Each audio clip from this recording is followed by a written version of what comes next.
하나님 말씀은 마태복음 24장 36절에서 51절까지 말씀을 보도록 합니다. 마태복음 24장 36절에서 51절 말씀 교독하겠습니다. 그러나 그날과 그때는 아무도 모르나니 하늘의 천사들도 아들도 모르고 오직 아버지만 아시느니라. 홍수전에 노아가 방주에 들어가던 날까지 사람들이 먹고 마시고 장가들고 시집가고 있으면서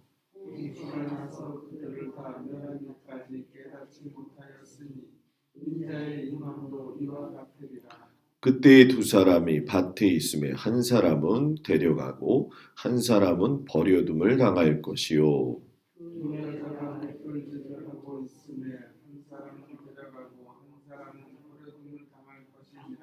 그러므로 깨어 있으라. 어느 날에 너희 주가 임할는지 너희가 알지 못함이니라. 너희도 아는 바니 만일 집 주인이 도둑이 어느 시각에 올 줄을 알았더라면 깨어 있어 그 집을 뚫지 못하게 하였으리라. 이러므로 너희도 준비하고 있으라. 생각하지 않은 때에 인자가 오리라.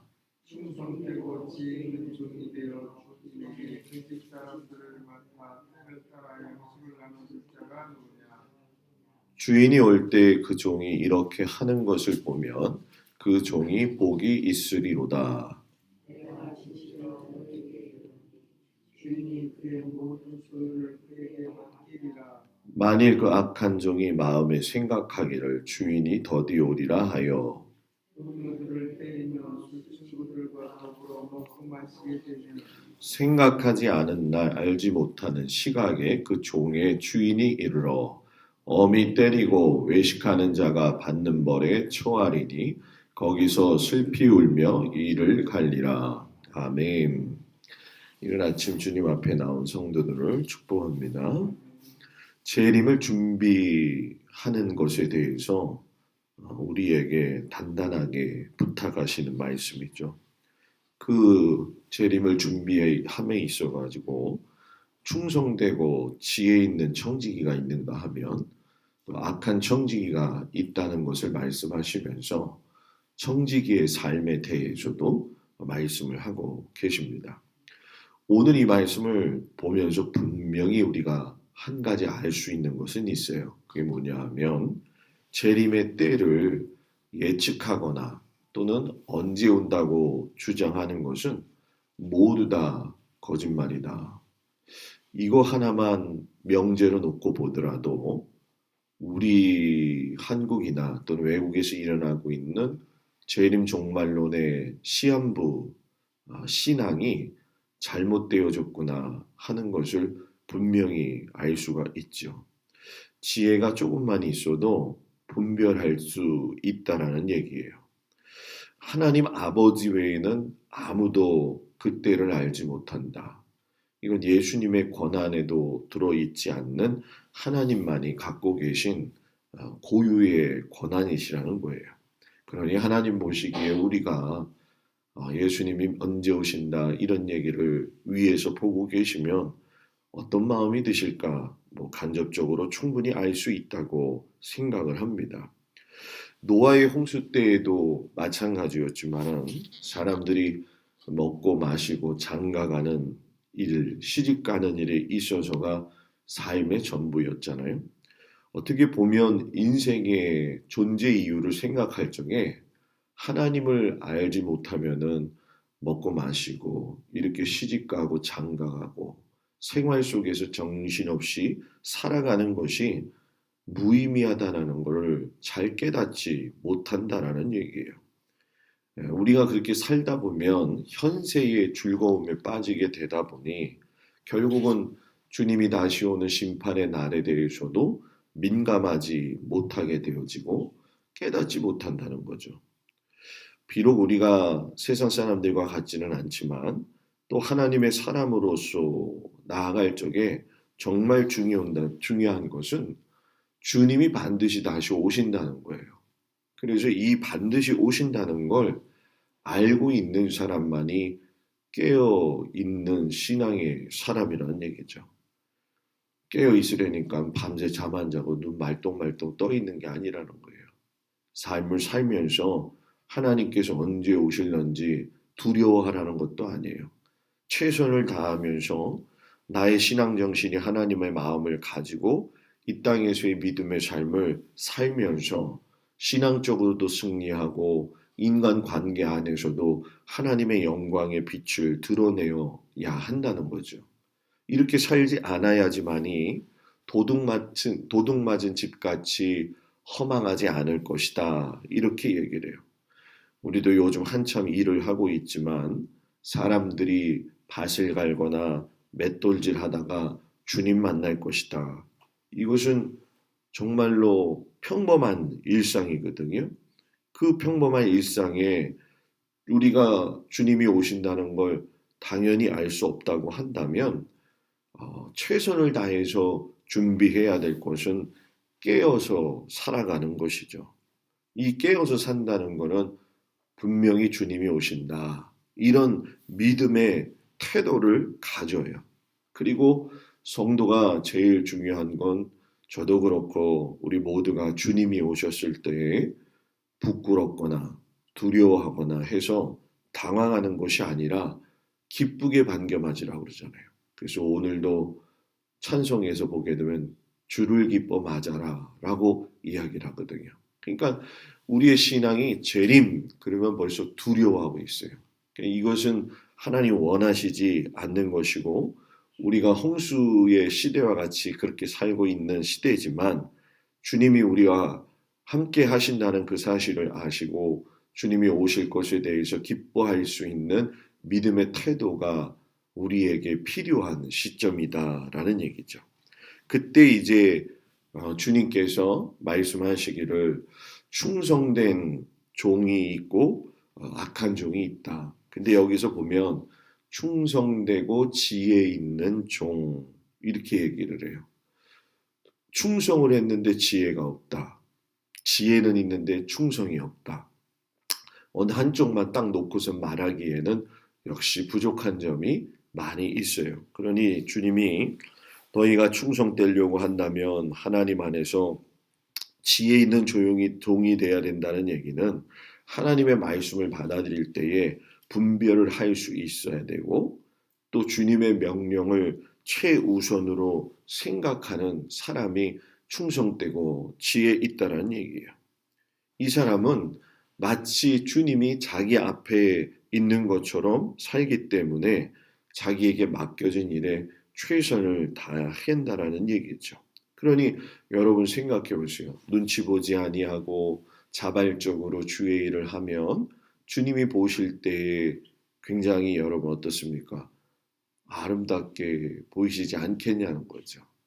누가 시켜서 하는 것이 아니라 하나님의 그 은혜와 사랑에 감사해서 그렇게 살 수 있다고 한다면 그건 내게 주신 하나님의 놀라운 특권이고 또 사랑이기도 하다라는 거예요.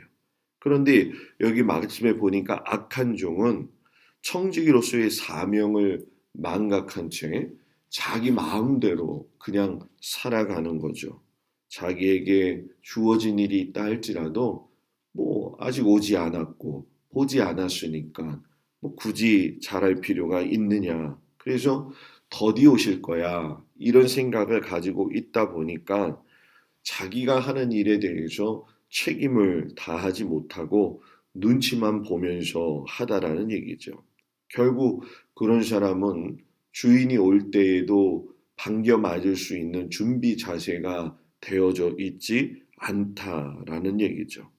그리고 오늘 이 말씀에서도 보게 되면 이 악한 종을 이야기할 적에 49절에서 그런 얘기를 해요. 동료들을 때리며 술 친구들과 더불어 먹고 마시게 되면 이런 얘기가 있는데 동료에 대한 이야기를 하잖아요. 우리 동막에 이렇게 들어오다 보면은 논에 이렇게 많은 철새들이 있어요. 그 철새들을 하늘을 나는 모습을 보게 되면 이렇게 V자로 해서 쭉 날아간단 말이에요. 그 V자로 날아갈 적에 맨 앞에 서 있는 그 새가 기러기가 되었던 어떤 오리가 되었던 그 새들이 맨 앞에 있는 애가 날개짓을 할 적에 상승기류가 만들어져 가지고 같이 올라타고 갈 수가 있는 거죠. 그래서 뒤에서는 그 선두에 선 그 새를 위에서 자꾸 꽥꽥거리면서 뭐예요? 그 뒤에서 격려해주고 또 가다가 지치면 바꿔가지고 로테이션을 하고 또 무리 중에 아픈 것이 있으면 땅에 내려 앉아가지고 보살핀다는 거죠. 왜 이 말씀을 드리냐? 주님의 종들은 지, 어, 주님의 종들은 살아갈 적에 충성되고 지혜 있다라고 하는 것을 어디서 또 볼 수 있냐면은 선두를 위해서 다투지 않는다는 거예요. 성도들끼리 진을 빼지 않는다는 거죠. 여기서 보게 되면 그래서 저기 동료들 때리며 순친구들과 더불어 이렇게 얘기하는 게 뭐냐? 믿음의 생활을 할 적에 서로 격려하고 서로 이끌어주고 하는 것을 말씀하고 계시는 거죠. 주님이 언제 오실지 모르는 이 어려운 세상을 살아가는 데 있어서 가장 믿음의 사람으로서 같이 가야 될 우리 모두가 아니겠어요? 그죠? 그죠? 나 혼자 좋다고 막 이렇게 가는 게 아니라는 거예요. 살면서 별의별 일들이 다 있겠지만 주님 오실 그 앞에 설 때까지 믿음의 동료가 나의 성도들이고 나의 주변에 있는. 그래서 여러분 솔직히 자식들보다 교회에 오면은 성도들을 더 많이 보잖아요. 그죠? 자식은 한 달에 한 번, 뭐 길면 몇 달에 한 번 보잖아요. 그죠? 저도 좀 보세요. 제가 여러분들하고 있으니까 이렇게 보잖아요. 그죠? 저희 아버지 어머니도 저 잘 못 봐요. 어쩌다 한번 보는 거예요.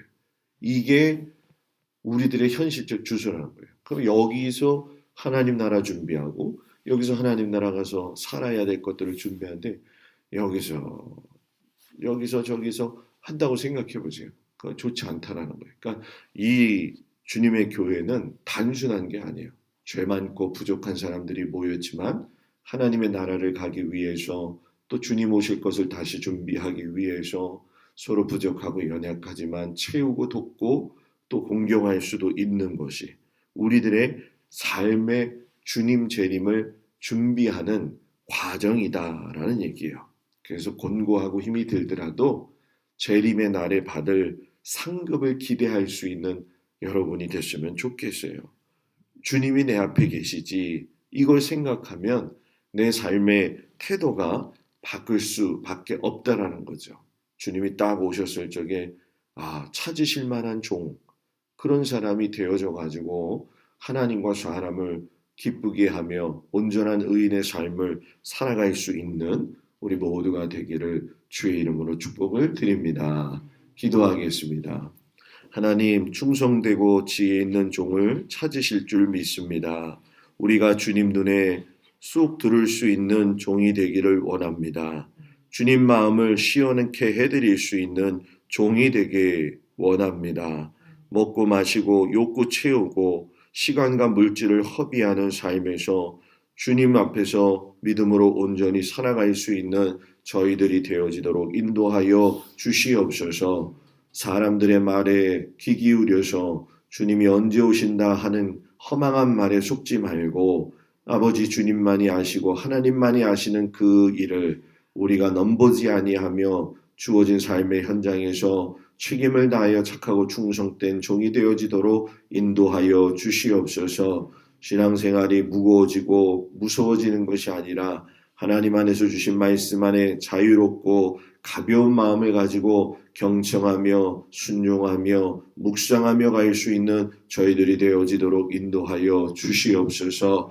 아버지 하나님 사순절 기간입니다. 모든 성도들이 주님의 말씀을 붙들고 경건하여 하나님을 섬기는 일에 수고하게 하여 주옵소서.